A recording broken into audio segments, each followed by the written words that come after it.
Hello दोस्तों, आज मैं फिर हाजिर हूँ एक नई हॉरर स्टोरी के साथ। तो चलिए शुरू करते हैं।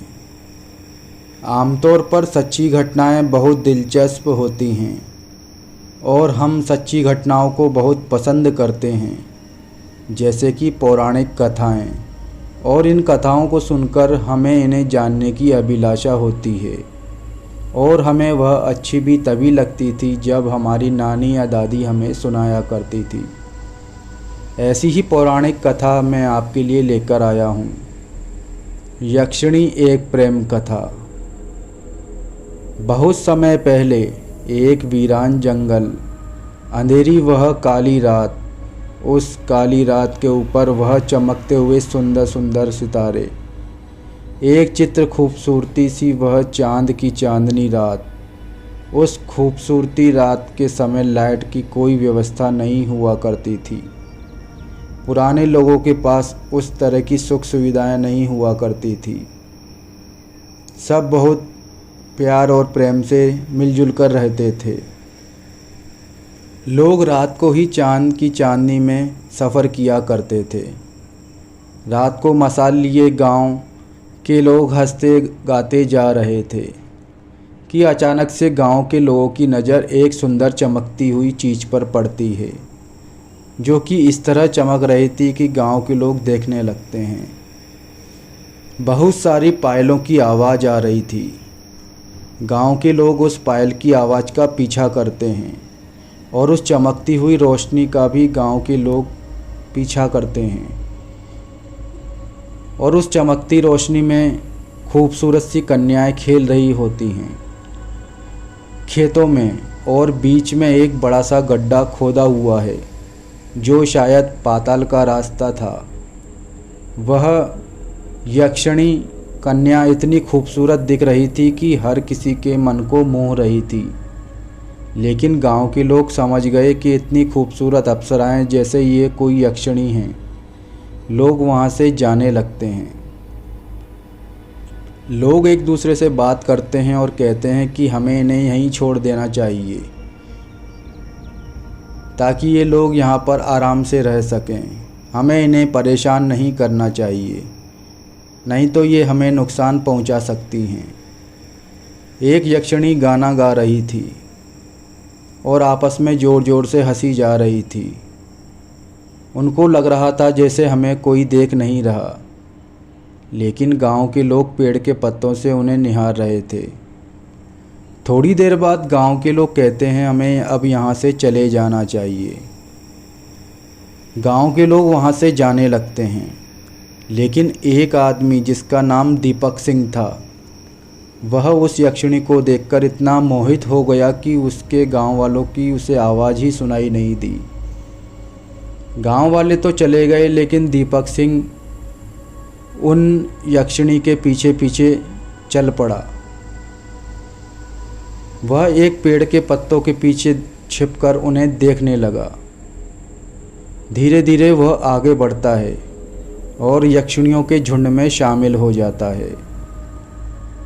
दीपक सिंह तो अपने होश खो बैठा था, इसलिए वह यक्षिणी को निहार रहा था और वह गोल गोल घूम रही थी।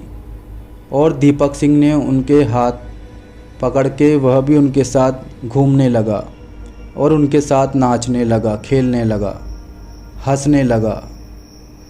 जैसे ही दीपक सिंह को यक्षिणी देखती है, वह उसको देखकर डर जाती है और उस गड्ढे में समाने लगती है। इस तरह 6 यक्षिणी उस गड्ढे में कूद गई थी, लेकिन दीपक सिंह ने एक यक्षिणी का हाथ पकड़ लिया और उसको गड्ढे में कूदने नहीं दिया।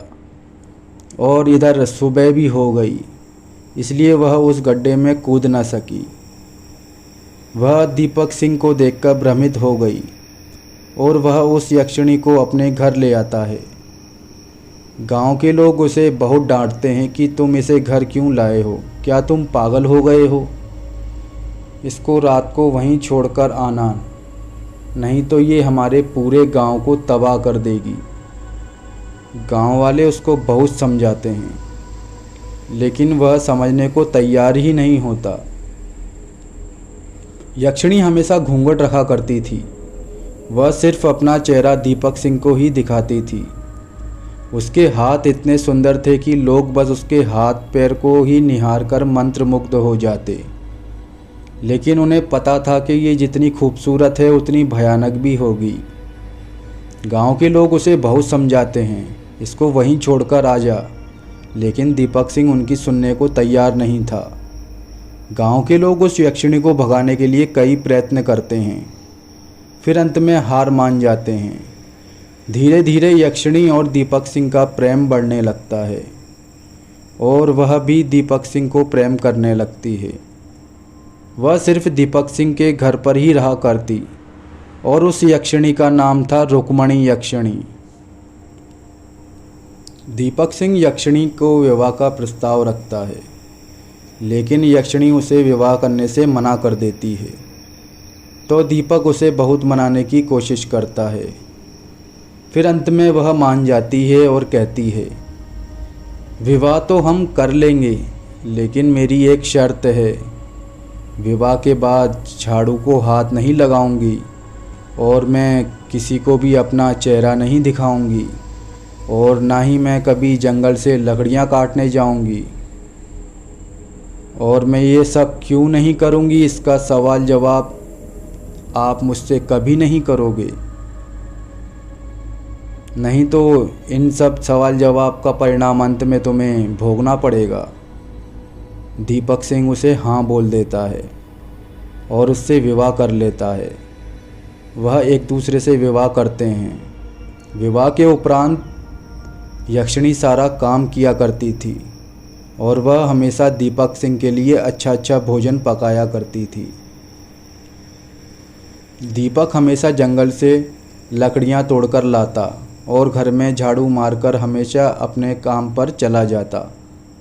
रोज की तरह दीपक सिंह और यक्षिणी दोनों एक दिन जंगल जाते हैं और वहाँ वह एक शेर को देख लेते हैं। वह दीपक की तरफ ही आ रहा था, लेकिन वह यक्षिणी उसको अपने आँखों से देख लेती है और उसको जान से मार डालती है। यह देखकर दीपक डर जाता है और वह यक्षिणी से कहता है, तुम्हें इसको मारना नहीं चाहिए था, वह एक जीव है। तो वह यक्षिणी कहती है, हमारे लिए यह कोई आम बात है, हम ऐसे ही जीवों का शिकार किया करते हैं। यहाँ तक कि हम सबको ऐसे ही मार देते हैं जो भी हमारे रास्ते में आता है या हमें नुकसान पहुँचाना चाहता है। हम दोनों ने विवाह किया है, इसलिए मैं तुम्हारी हमेशा रक्षा किया करूँगी और तुम मुझसे कोई सवाल जवाब मत किया करो, वरना तुम्हें भुगतना पड़ेगा।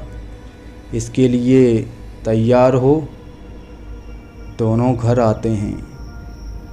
एक दिन दीपक एक गाय को ले आता है। यक्षिणी यह देखकर बहुत खुश होती है। वह उसे गाय को पालते हैं। उन्हें वह गाय बहुत पसंद थी। दीपक को वह बहुत प्रेम किया करती। रुक्मणी यक्षिणी को ये पसंद नहीं था।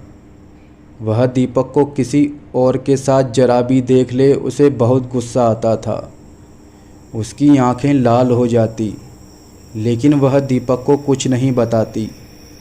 दीपक और औरतों को अपनी माँ बहन की तरह ही समझता था, लेकिन रुक्मणी यक्षिणी को फिर भी बहुत जलन होने लगती।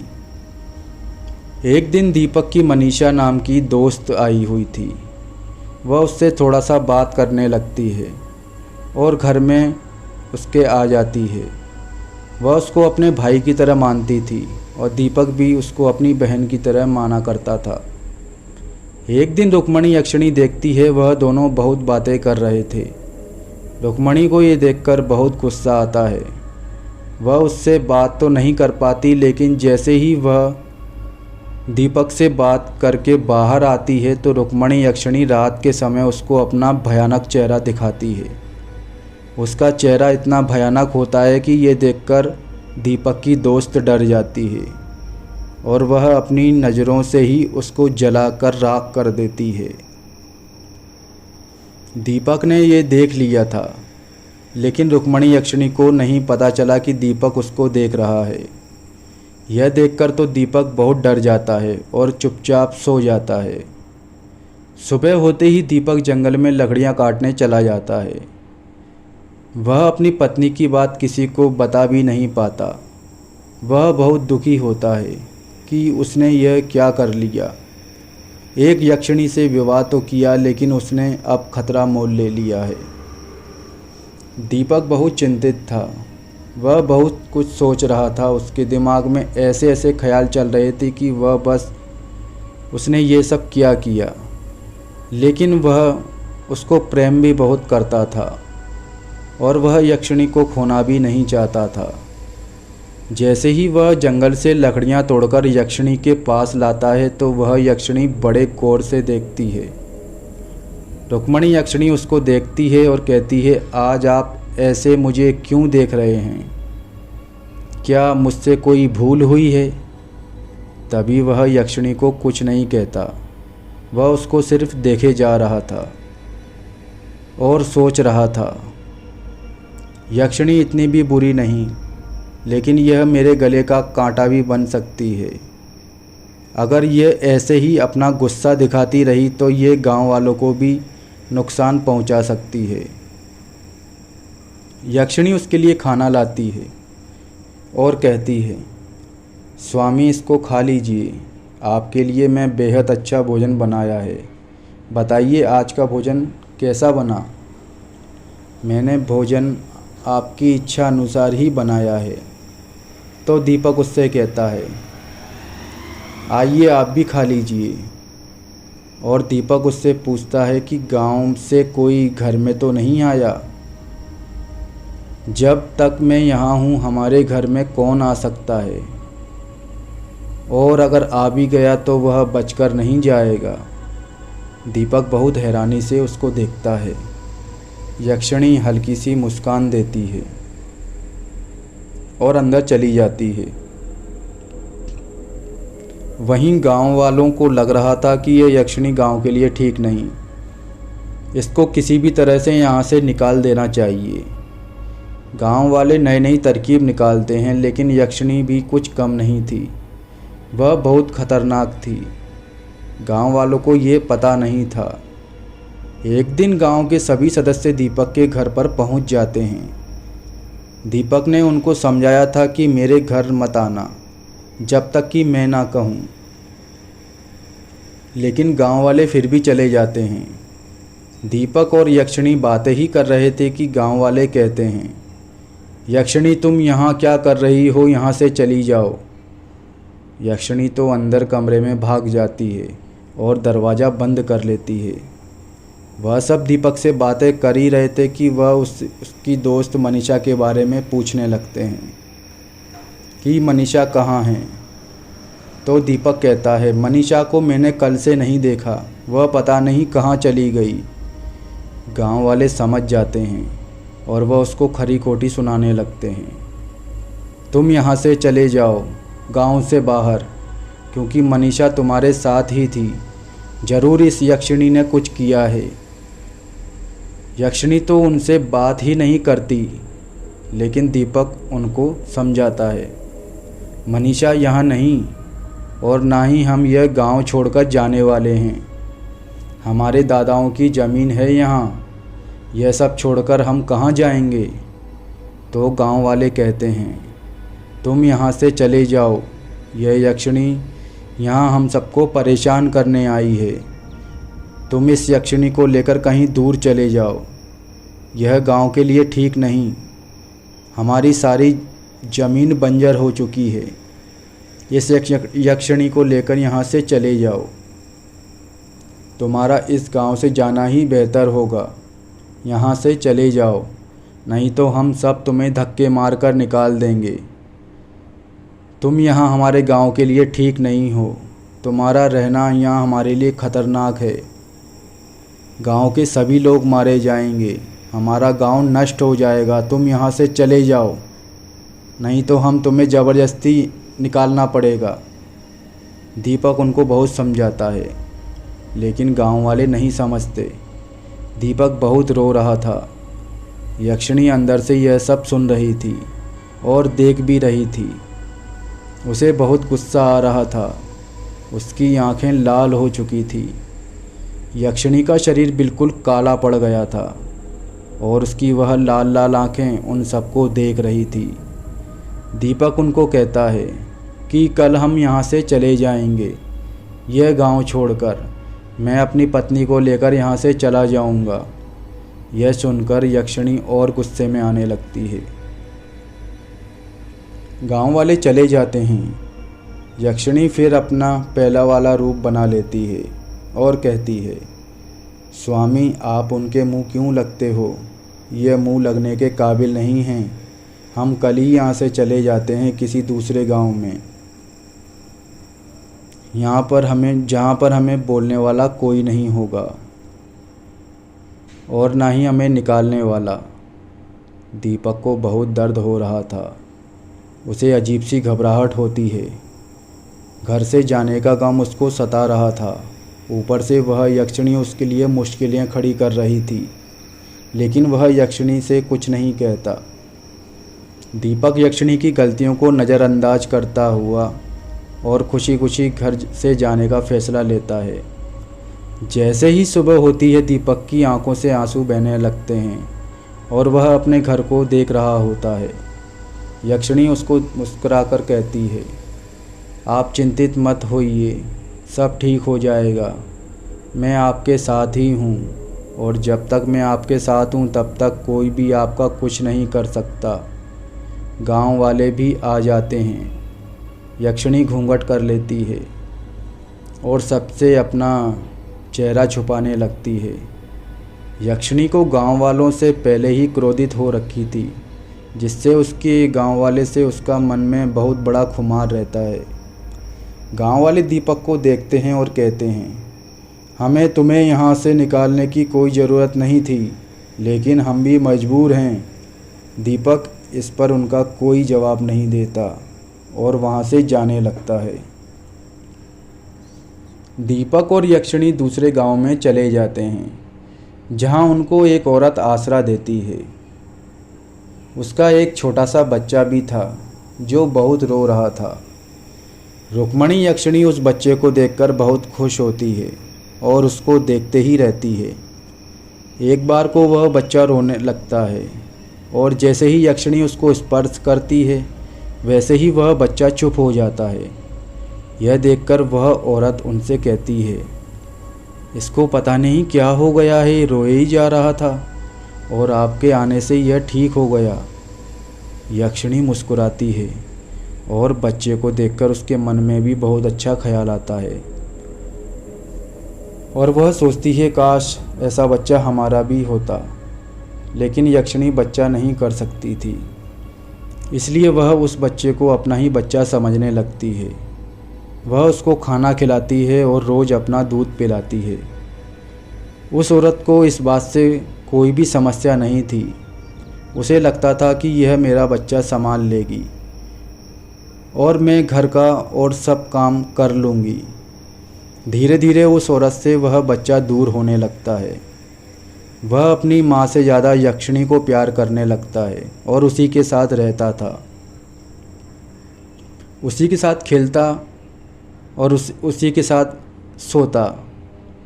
यक्षिणी की बातों से वह बहुत हंसा करता, लेकिन जैसे ही औरत आती वह अपनी आवाज़ बंद कर देता और कुछ नहीं बोलता और हाथों के इशारे ही करता।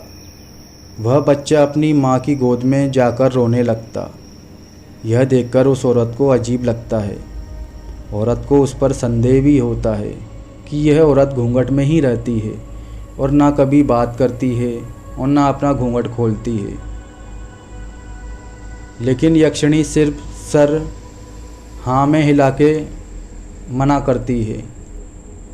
दीपक उस औरत को समझाता है और कहता है, बहन, हम अपने घर की औरतों का घूंघट नहीं दिखाया करते, यह हमारी परंपरा है, इसलिए इस बात से तुम उसको कभी टोकना मत। वह औरत समझ जाती है और दीपक से कहती है, भाई, आपको जब तक यहाँ रहना है आप रह सकते हैं, पर आपको अपना दूसरा घर भी तो बनाना पड़ेगा, जिससे आप भी अपना परिवार आगे बढ़ा सकें। यह सुनकर दीपक के दिमाग में एक ख्याल आता है।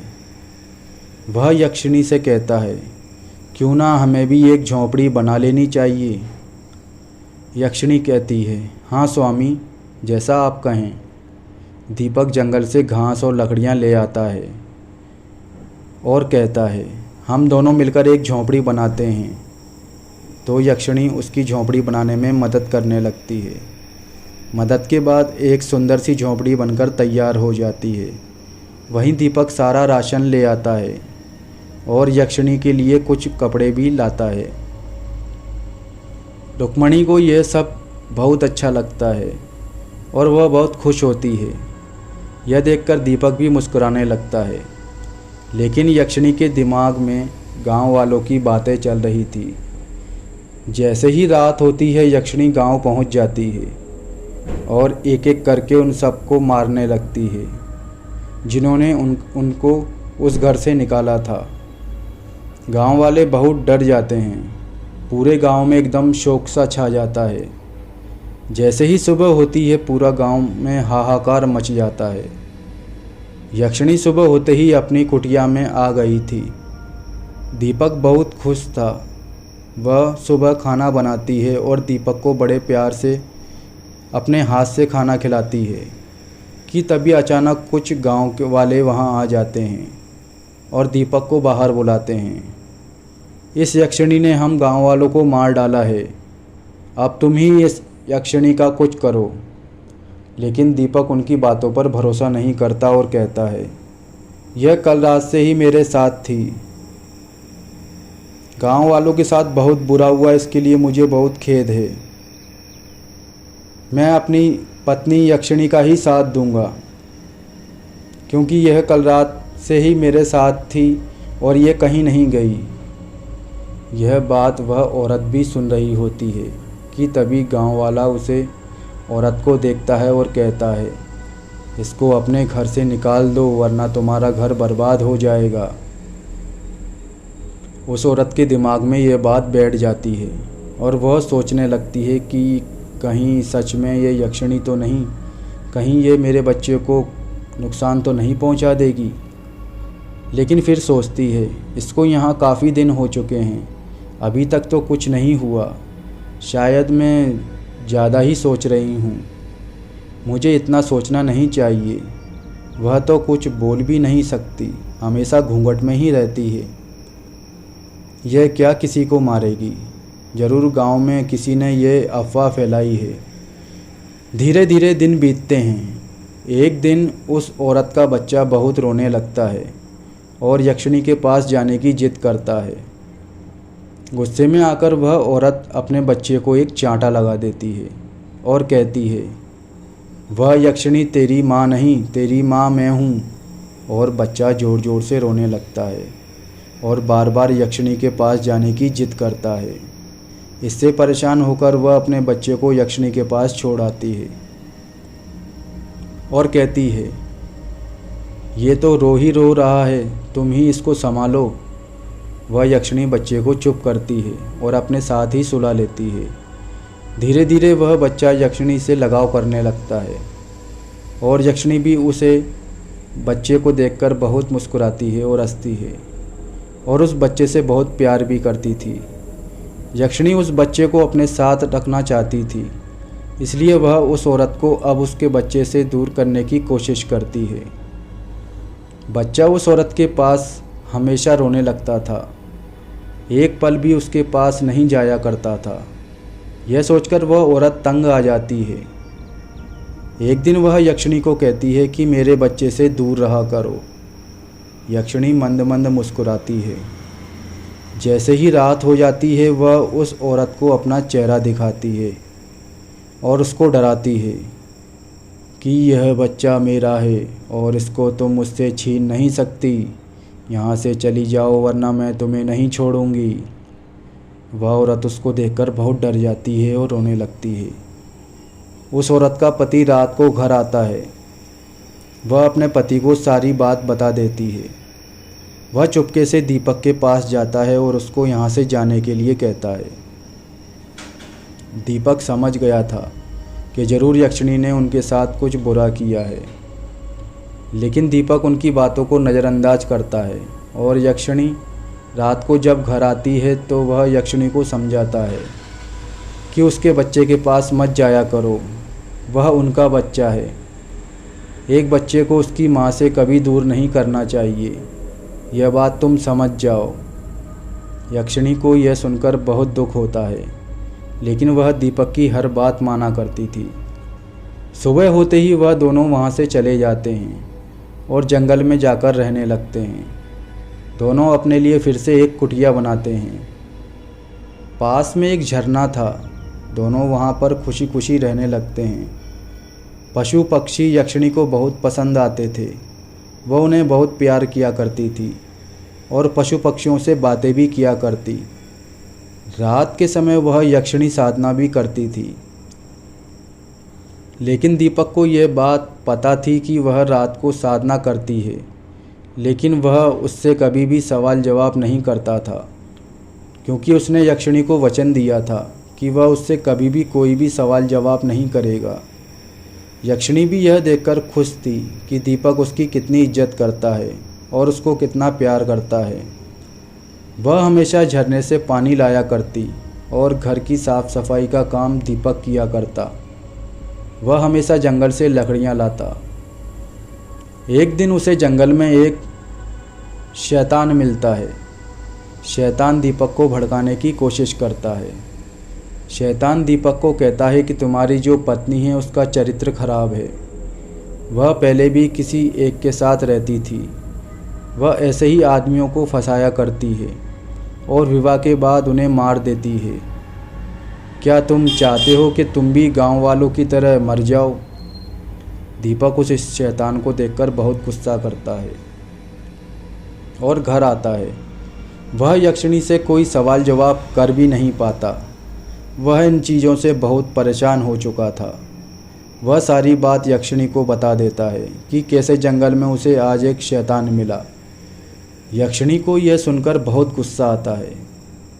वह रात का खाना बनाती है और दीपक को खाना खिलाकर सुला देती है। जैसे ही दीपक सो जाता है, यक्षिणी रात को जंगल की तरफ जाने लगती है उस शैतान से मिलने के लिए। वह शैतान को बहुत ढूंढती है, लेकिन वह नहीं मिलता। यक्षिणी अपने रूप में आ गई थी और शैतान से कहती है कि तुम्हारी मुझसे क्या दुश्मनी है, मेरे सामने आओ। तुम मेरे पति से क्या कह रहे थे? तुम्हें क्या चाहिए? तुम यहाँ से चले जाओ, नहीं तो तुम्हारे साथ बहुत बुरा होगा। मेरे रास्ते में मत आना, नहीं तो मैं तुम्हें मार डालूँगी। शैतान ज़ोर ज़ोर से हंसने लगता है। वह उसको बहुत गुस्सा दिलाता है। यक्षिणी जैसे ही पीछे पलटती है, वह शैतान उसके सामने आ जाता है और कहता है, यक्षिणी, तुमने एक मानव से शादी की है, तुम्हें डर नहीं लगता? यह जंगल मेरा है, तुम यहाँ से अपने पति को लेकर चली जाओ, नहीं तो मैं उसको मार डालूँगा। यक्षिणी कहती है, मैं अपने पति से बहुत प्रेम करती हूँ, मेरे रास्ते में जो भी आएगा मैं उसे मार डालूँगी। शैतान ज़ोर ज़ोर से हंसने लगता है और कहता है, तुम मेरा कुछ नहीं बिगाड़ सकती। यह सुनकर यक्षिणी को बहुत गुस्सा आता है और उसका मुंह एकदम लाल हो जाता है। वह पूरी तरह से काली हो जाती है और उसकी लाल आँखें शैतान को जैसे ही देखती है, वह पहले तो उसको पटक देती है, फिर ऊपर उठती है और उसका गला पकड़ लेती है और कहती है, मेरे और मेरे प्रेम के बीच में मत आना, नहीं तो मैं तुम्हें जान से मार दूंगी। शैतान थोड़ा गुस्सा करता है। यक्षिणी चली आती है अपने घर। जैसे ही वह घर आती है, दीपक उठा हुआ होता है। उसकी आंखें नींद से खुली हुई थी। वह मन ही मन में बहुत परेशान था कि यक्षिणी उसको छोड़कर कहाँ चली गई, लेकिन वह उससे कुछ सवाल जवाब नहीं कर पाता। वह यक्षिणी को देखता है और कहता है कि सो जाओ, बहुत रात हो चुकी है। यक्षिणी उसको कोई जवाब नहीं देती और सो जाती है। दीपक सोचने लगता है कि यह मुझे अगर सवाल नहीं पूछने देती, ज़रूर इसके पीछे कुछ राज है, मुझे पता लगाना ही होगा। नहीं तो यह मुझे छोड़कर चली जाएगी, क्या पता। उसके दिमाग में रात भर यही चलता है कि ये सब क्यों कर रही है, वह साधना क्यों किया करती है। वह सुबह उठता है और जंगल जाने लगता है। पहले तो दीपक घर की साफ़ सफाई कर देता है। वह यक्षिणी से कहता है, तुम जल्दी से नहा लो। दीपक खाना खाता है और फिर जंगल चला जाता है। वहाँ फिर उसको शैतान भड़काने लगता है। दीपक इस बात पर ध्यान नहीं देता और अपनी लकड़ियाँ काटने में मगन रहता है। जैसे ही दीपक जाता है तो शैतान कहता है, हमेशा तुम ही क्यों लकड़ियाँ काटते हो, तुम्हारी पत्नी तुम्हारी मदद क्यों नहीं करती। इस बात पर विचार करना ज़रूर। लेकिन दीपक ये सब सुनता है और वहाँ से चला जाता है और घर आता है। यक्षिणी तो घर पर नहीं थी। यह देखकर उसे लगता है कि कहीं यक्षिणी उसको छोड़कर तो नहीं चली गई। फिर वह यक्षिणी का इंतज़ार करता है। थोड़ी देर बाद वह घर से निकल जाता है उसे ढूंढने के लिए, क्योंकि काफ़ी देर हो गई थी। यक्षिणी को वह ढूंढते ढूंढते एक नदी के किनारे पर पहुंच जाता है। वह देखता है यक्षिणी पानी में नहा रही थी, बहता हुआ जल के साथ। वह बहुत ज़ोर ज़ोर से हंस रही थी। यह देखकर दीपक का गुस्सा शांत हो जाता है और वह यक्षिणी से कहता है कि चलो घर चलते हैं। यक्षिणी उस पर पानी डालने लगती है। दोनों बहुत खुश होते हैं और नदी में नहाने लगते हैं।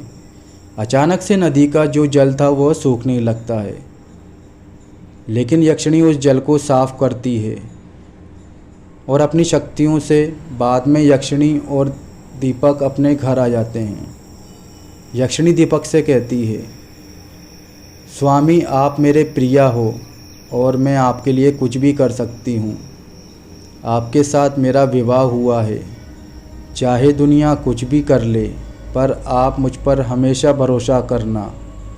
दीपक जवाब हाँ में करता है और कहता है, दुनिया कुछ भी कहे लेकिन तुम सिर्फ मेरी पत्नी हो और तुमको मुझसे अलग कोई नहीं कर सकता। दीपक तो बहुत खुश था, लेकिन गांव वालों को यह बात रास नहीं आ रही थी। गांव वाले कुछ न कुछ करते रहते थे जिससे कि यक्षिणी भाग जाए और इस गांव से उसका साया मिट जाए। वह उससे बदला लेना चाहते थे। इस बात का पता तो खुद यक्षिणी को भी नहीं था। कुछ देर बाद यक्षिणी अचानक से कहती है, मुझे बहुत पीड़ा हो रही है। दीपक ये देखकर बहुत चिंतित हो जाता है। यक्षिणी के पाँव में एक कांटा चुभ जाता है जो लकड़ी से बना हुआ कुछ बनावटी टाइप का था। यक्षिणी को बहुत दर्द हो रहा था। वह एक छोटा से कांटे को भी सहन नहीं कर पाती। दीपक ये देखकर घबरा जाता है। दीपक कांटे को निकालने की भरपूर कोशिश करता है और उसे निकाल देता है। यक्षिणी का खून बहने लगता है। वह खून इतना काला था कि दीपक को वह खून देखकर अजीब सा लगता है। शरीर से इतना काला खून कैसे निकल सकता है, वह यह सोचकर घबराने लगता है। तभी वहाँ गांव वाले आ जाते हैं और काला खून इतना बहने लगता है, ये सब देखकर डर जाते हैं। यह देखकर उनको ऐसा लगता है कि यह कोई चुड़ैल है और यह इसका इतना काला खून है तो ये कितनी काली होगी। यह देखकर उसे बहुत गुस्सा आता है, लेकिन वह कुछ बोल नहीं सकती थी। दीपक इस बात को संभालते हुए कहता है, क्या हुआ तो अगर काला खून बह रहा है, इसमें इस बेचारी की कोई गलती नहीं। गांव वाले कहते हैं, बेचारी तो ये नहीं, बेचारे तो हम हैं जो हमने इसको यहाँ रखा। दीपक कहता है, हम तुम लोगों से दूर हैं, तुम हमारा पीछा करना छोड़ क्यों नहीं देते। हम अपनी ज़िंदगी अच्छे से बिता रहे हैं, इसमें तुम लोगों को क्या परेशानी हो रही है।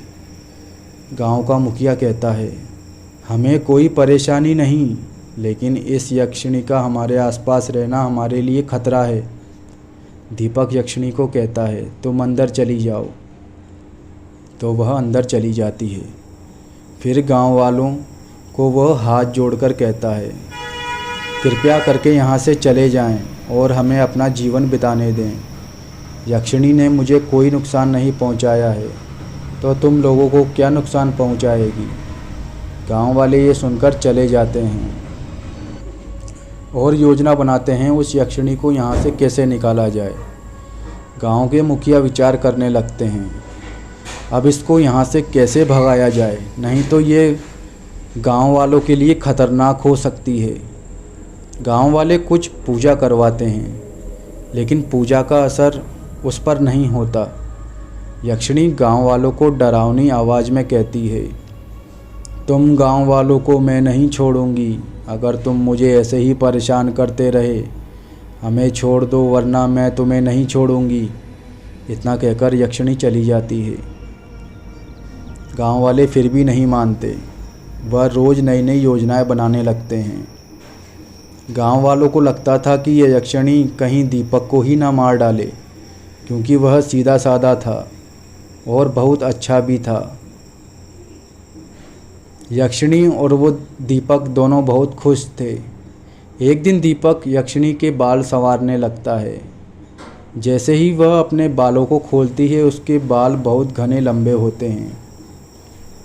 वह यक्षिणी को कहता है, तुम्हारे बाल तो बहुत घने और लंबे हैं, ऐसे बाल तो मैंने कभी नहीं देखे। यक्षिणी दीपक को पुरानी बातें बताती है कि कैसे वह अपनी बहनों के साथ खेला करती थी और अपनी बहनों के साथ रहा करती थी।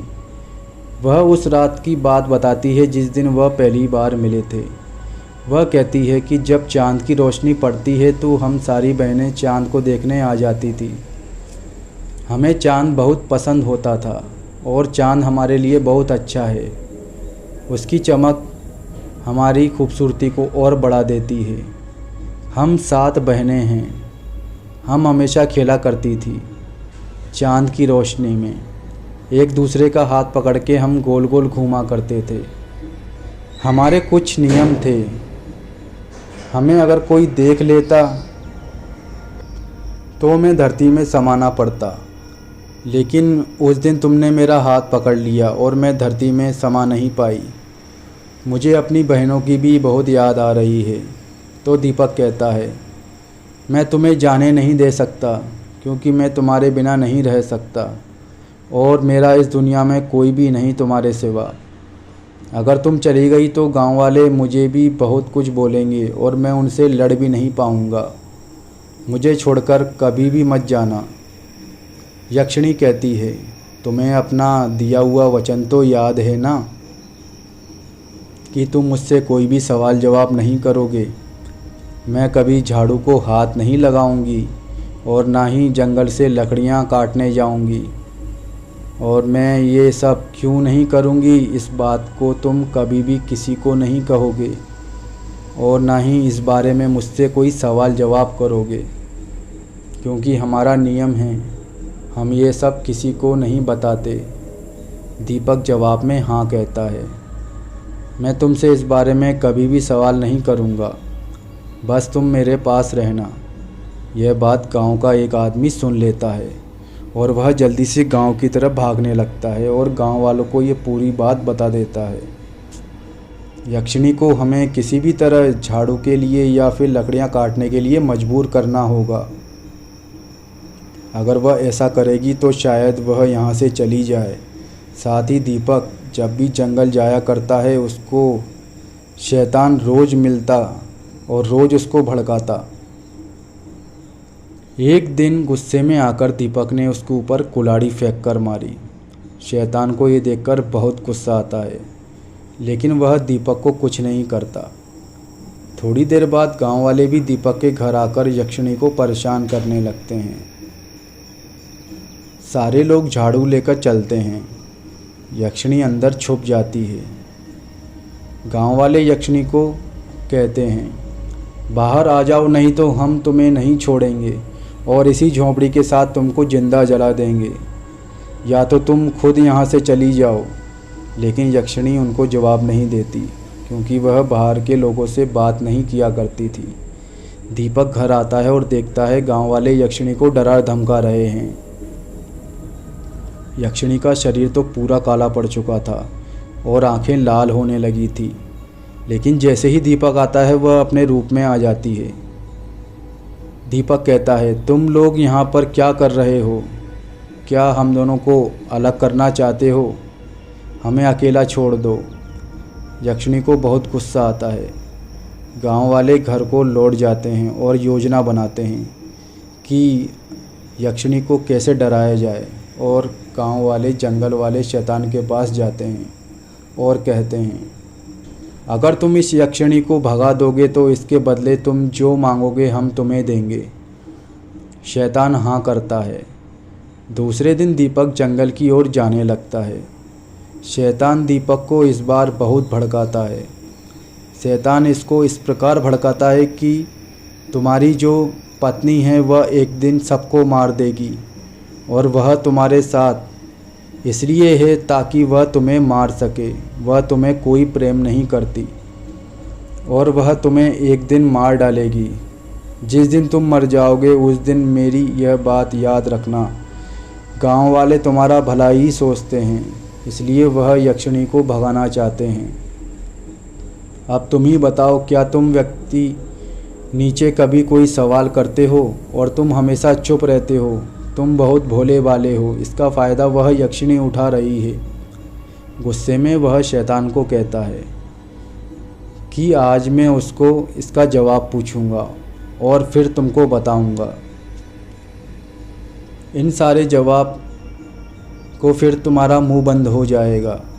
शैतान कहता है, ठीक है, तुम जाकर अपनी पत्नी से सवाल जवाब करो कि वह तुम्हें कुछ क्यों नहीं बताती और इसके पीछे क्या राज है। इससे तुम्हारे मन में जो भी सवाल हैं वह मिट जाएंगे। अपनी पत्नी से जाकर पूछो कि वह सब राज क्यों छुपाती है। तुम तो उसके पति हो, तो फिर तुमको ये सब क्यों छुपाती है वह। और उससे यह भी पूछना कि वह कभी झाड़ू को हाथ क्यों नहीं लगाती और तुम लकड़ियाँ क्यों नहीं तोड़कर लाती हो और तुमसे कोई सवाल जवाब क्यों ना करूं। यह सुनकर दीपक को और क्रोध आ जाता है और वह जल्दी से जाता है अपने घर।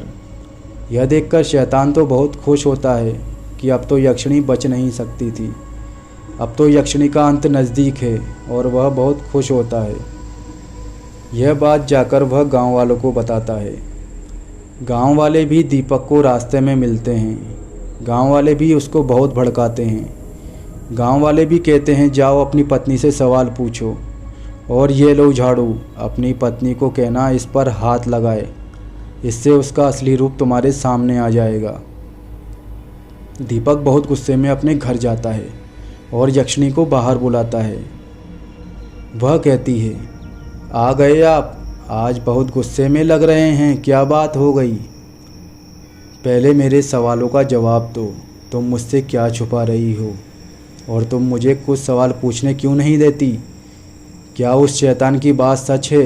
क्या उन गांव वालों की बात सच है? मुझे मेरे सवालों के जवाब चाहिए। मुझे बस मेरे सवालों के जवाब दो। वह कहती है, देखिए, आप अभी गुस्से में हैं इसलिए चुप रहिए, नहीं तो अंजाम आपको ही भुगतना पड़ेगा। मैंने जवाब दे दिया तो आप बहुत पछताएंगे। लेकिन दीपक के सर में तो खून सवार था।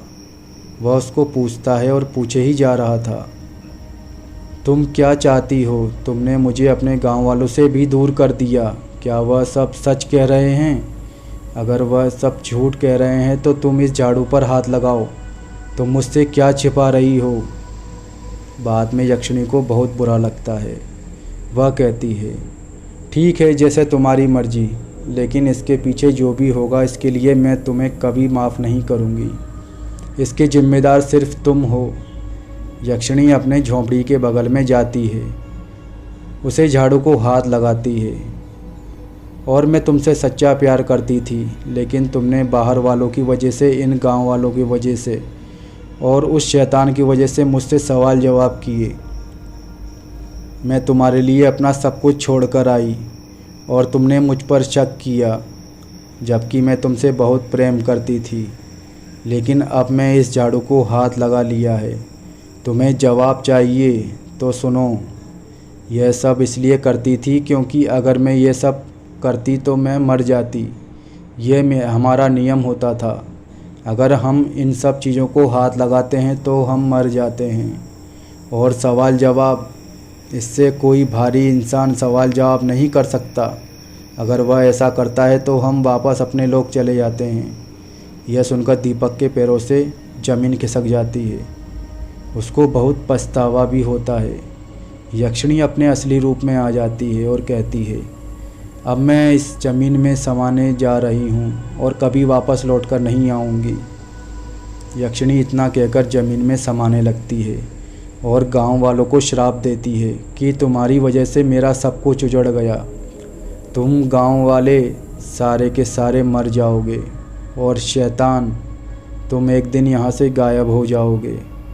इतना कहकर वह ज़मीन में समा जाती है। गांव वाले ये सुनकर बहुत भयभीत होते हैं और वहाँ से भागने लगते हैं। दीपक को इन बातों का बहुत पछतावा होता है।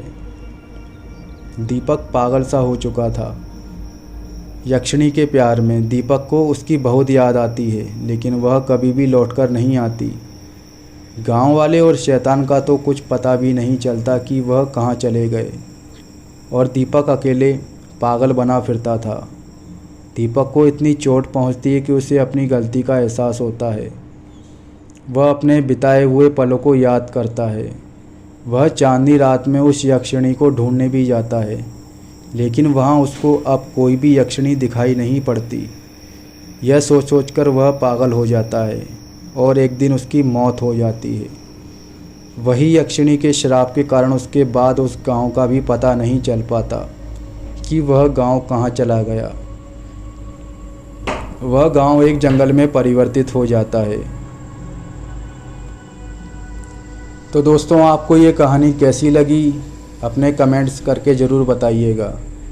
अक्सर हम लोगों की बातों में आकर अपने प्रेम को खुद से दूर कर लेते हैं, इसलिए हमें अपने प्रेम के बीच किसी तीसरे की बात नहीं माननी चाहिए। अपने प्यार का हमेशा साथ देना चाहिए। इसी के साथ ये कहानी ख़त्म होती है।